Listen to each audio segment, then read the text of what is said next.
48 வயதில் நக்மாவிற்கு வந்த திருமண ஆசை. ஜோதிகா நக்மா குறித்து பைல்வான் சொன்ன ஷாக். நடிகை நக்மா திரையில் நடித்த முதல் படமே செம்ம ஹிட். இவர் 90களில் சினிமாக்களில் கொடிக்கட்டி பறந்தவர். இவர் நடித்த முதல் படம் காதலன். இந்த படத்திலேயே இவர் பட்டி தொட்டி எங்கும் தெரிய ஆரம்பித்து விட்டார். அப்படி இருக்கையில் நடிகை நக்மாவிற்கு தற்போது வயது 48 ஆகிறது. தற்பொழுது அவருக்கு ஒரு ஆசை உள்ளது என்று ஒரு பேட்டியில் கூறியிருக்கிறார். அதை பைல்வான் ரங்கநாதன் குறிப்பிட்டு பேசியுள்ளார்.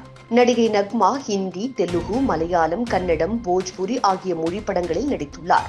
தமிழில் 12 படங்களில் நடித்திருக்கும் நக்மா நடிகர் அஜித்துடன் சேர்ந்து தீனா மற்றும் சிட்டிசன் ஆகிய 2 திரைப்படங்களில் நடித்துள்ளார். சிட்டிசன் திரைப்படம் தான் தமிழில் நக்மா நடித்த கடைசி படமாகும். அதன் பிறகு அவர் தமிழில் நடிக்கவே இல்லை.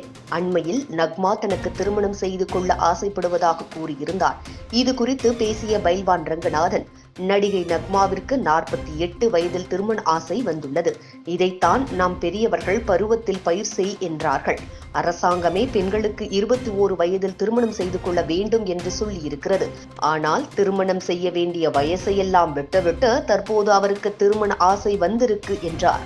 நக்மா பல கிசுகிசுகளுக்கு ஆளானார். நடிகர் சரத்குமாருடன் லிவிங் டுகெதரில் இருந்ததாகவும், கிரிக்கெட் வீரர் கங்குலி, போஜ்புரி நடிகர் என பல நடிகர்களுடன் இவர் கிசுகிசுக்கப்பட்டார்.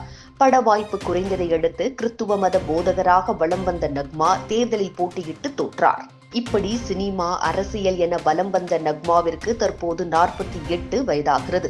இவரது சகோதரிகளான ஜோதிகா, ரோஷினி இருவருமே திருமணம் செய்து கொண்டு குழந்தை குட்டி என செட்டிலாகிவிட்டார்கள். ஆனால் பாட்டி வயதாகிவிட்ட நக்மாவிற்கு தற்போது திருமணம் செய்து கொள்ள வேண்டும், குழந்தை பெற்றுக் கொள்ள வேண்டும் என்ற ஆசை வந்திருக்கிறது. 48 வயது கிழவியை திருமணம் செய்து கொள்ள தொழிலதிபர்கள் யாரும் முன்வர மாட்டார்கள் என்றார். தொடர்ந்து பேசிய அவர், அனைவரும் நக்மா ஜோதிகாவின் சொந்த அக்கா என்று கூறுகிறார்கள்.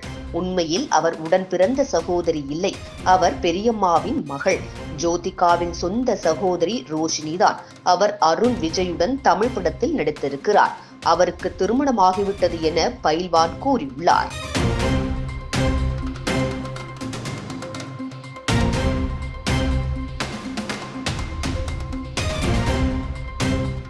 இதுபோன்ற முக்கிய நிகழ்வுகள், அரசியல் தகவல்களை ஆழமாக, மாறுபட்ட கோணத்திலும் அறிந்து கொள்ள மறக்காமல் பாரத் மெயில் 24 பக்கத்தை பின்பற்றிக் கொள்ளுங்கள். உங்கள் ஒவ்வொரு ஆதரவும் இதுபோன்ற பல நிகழ்வுகளின் பின்னணியை அறிய உதவும். இதுபோன்ற முக்கிய நிகழ்வுகள், அரசியல் தகவல்களை ஆழமாக, மாறுபட்ட கோணத்திலும் அறிந்து கொள்ள மறக்காமல் பாரத் மெயில் 24 பக்கத்தை பின்பற்றிக் கொள்ளுங்கள். உங்கள் ஒவ்வொரு ஆதரவும் இதுபோன்ற பல நிகழ்வுகளின் பின்னணியை அறிய உதவும்.